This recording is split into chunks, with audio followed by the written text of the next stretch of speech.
Après tellement d'années de lutte pour réglementer la production et la commercialisation de la fourrure, le constat est malheureusement inquiétant. La fourrure représente toujours un marché très lucratif. Les animaux sont toujours élevés dans des conditions atroces et la majorité des commerçants ne respectent pas la loi en vigueur. Alors, qu'en est-il de la situation aujourd'hui? La SVPA fait le tour de la question pour vous.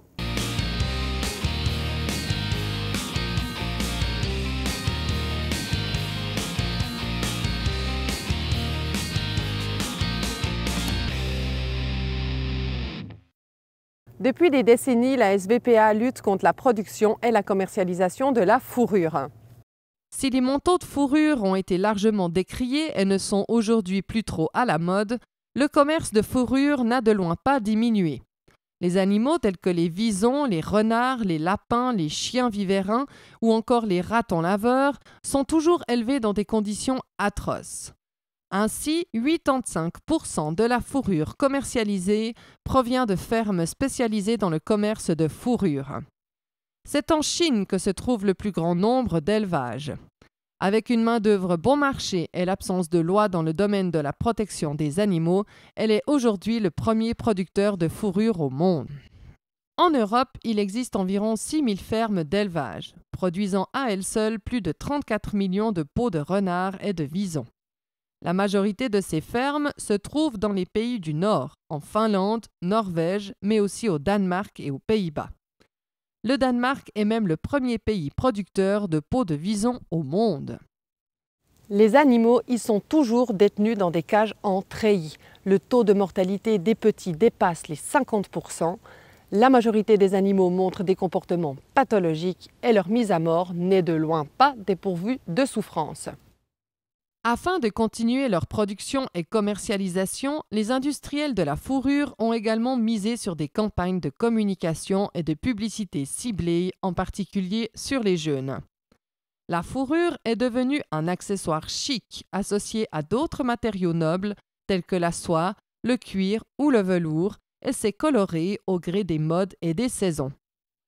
Le manteau 100% fourrure ne fait plus recette, alors les industriels ont misé sur la discrétion. La fourrure est désormais présente sur les encolures ou les manchettes des manteaux ou vestes de ski, ainsi que sur les accessoires tels que les sacs à main. Elle est aussi présente sur d'autres articles auxquels nous ne pensons pas souvent, les cadeaux souvenirs tels que des peluches ou petits bibelots. Depuis 2014, en Suisse, s'applique une obligation de déclaration des fourrures et des articles de pelleterie.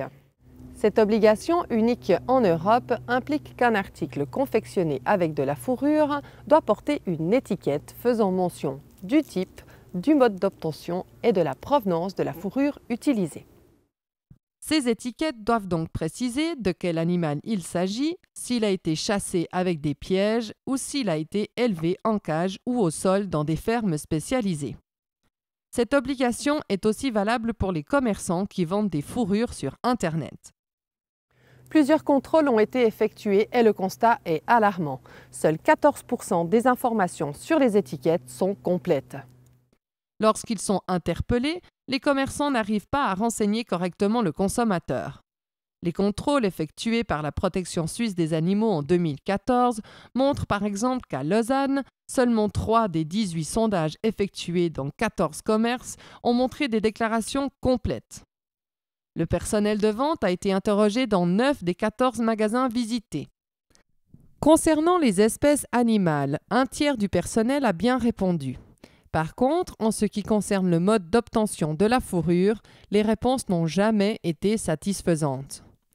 Une étude de l'Office fédéral de la sécurité alimentaire et des affaires vétérinaires, l'OSAV, publiée en 2020, démontre que la moitié des articles contrôlés ne respectent pas la loi en vigueur. Plusieurs procès sont d'ailleurs en cours. En plus de la problématique de la détention des animaux et la commercialisation de la fourrure, d'autres études ont montré que la fourrure contient des produits toxiques dangereux pour la santé. En effet, la fourrure n'est jamais 100% naturelle. Afin qu'elle conserve sa qualité, plusieurs produits chimiques y sont ajoutés. Les contrôles effectués montrent que les seuils limites déterminés par la Confédération et par des labels indépendants sont largement dépassés. Non seulement l'industrie de la fourrure pollue les sites environnant sa production, mais en plus, les produits qu'elle utilise lors du tannage se retrouvent en contact avec notre peau et peuvent représenter un danger pour notre santé. Pour résumer, la fourrure n'est jamais naturelle et son commerce n'est en rien éthique.